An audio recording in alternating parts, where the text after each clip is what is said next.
आजकल हर दूसरा व्यक्ति किसी न किसी बीमारी से परेशान है।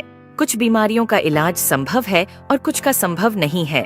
लेकिन अगर हम स्टेम सेल के बारे में जान ले तो हमें पता चलेगा कि करीब करीब हर बीमारी का इलाज स्टेम सेल से संभव होता जा रहा है। आप इस वीडियो को जरूर पूरा देखें, क्योंकि इससे आपका, आपके परिवार के किसी सदस्य, रिश्तेदारों और दोस्तों को फायदा मिल सकता है।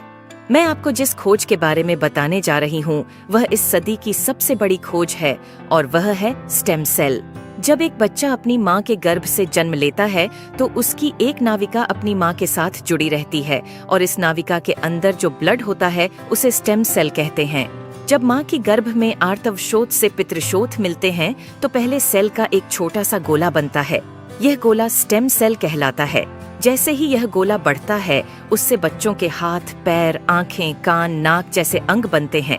इसी प्रकार दिल, किडनी, लीवर, आंत और बाकी सभी अंगों का निर्माण स्टेम सेलों से होता रहता है। स्टेम सेल मूल रूप से सभी अंगों के निर्माण में मदद करती है, क्योंकि स्टेम सेल विभिन्न प्रकार की विशेष सेल्स का निर्माण करती हैं, जैसे न्यूरॉन्स ब्रेन के लिए, कार्डियक सेल्स हृदय के लिए, और अन्य 220 प्रकार के अलग अलग आर्गन का निर्माण करता है।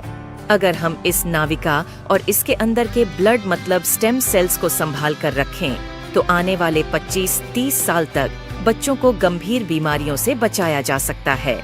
जब बच्चे को कोई गंभीर रोग हो जाए तो संभाली गई नाविका से स्टेम सेल को निकालकर उनको विशेष सेल्स में परिवर्तित कर बच्चों के शरीर में इंजेक्ट कर दिया जाता है। इससे बच्चों के शरीर के अंदर के संबंधित सेल्स की सभी बीमारियां जड़ से समाप्त की जा सकती हैं। लेकिन इस नाविका को ब्लड बैंक की तरह स्टेम सेल बैंक में संभालने और पुनरारोपण का खर्च लगभग 10 लाख से लेकर 50 लाख तक का होता है, जिसे हर कोई अफोर्ड नहीं कर सकता।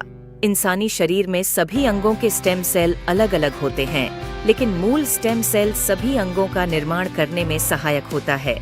उदाहरण के तौर पर मान लीजिए कि हृदय के कुछ सेल्स नष्ट हो गए हैं, कुछ कमजोर हो गए हैं और कुछ अच्छे हैं, लेकिन अपने सही स्थान पर स्थानांतरित नहीं हो पा रहे हैं। इस स्थिति में हृदय का उपचार मूल स्टेम सेल से किया जा सकता है।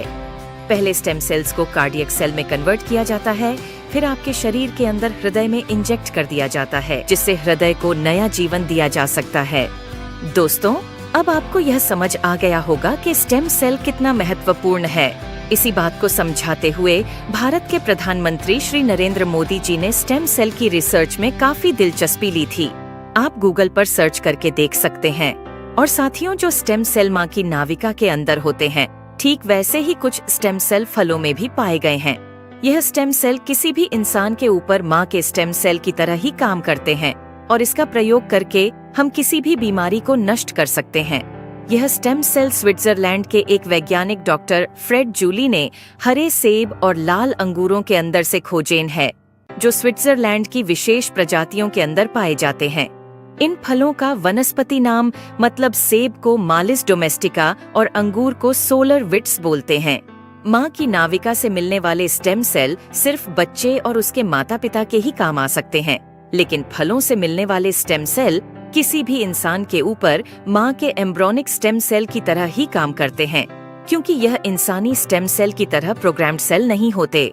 और यह फलों के स्टेम सेल इंसानी शरीर में नए सेल बनने की प्रतिक्रिया को तेज कर देते हैं, जिसकी वजह से इसका प्रयोग करके हम किसी भी बीमारी को इंसानी शरीर से नष्ट कर सकते हैं। और फलों से पाए जाने वाले यह स्टेम सेल पूरी मानव जाति के काम आ रहे हैं।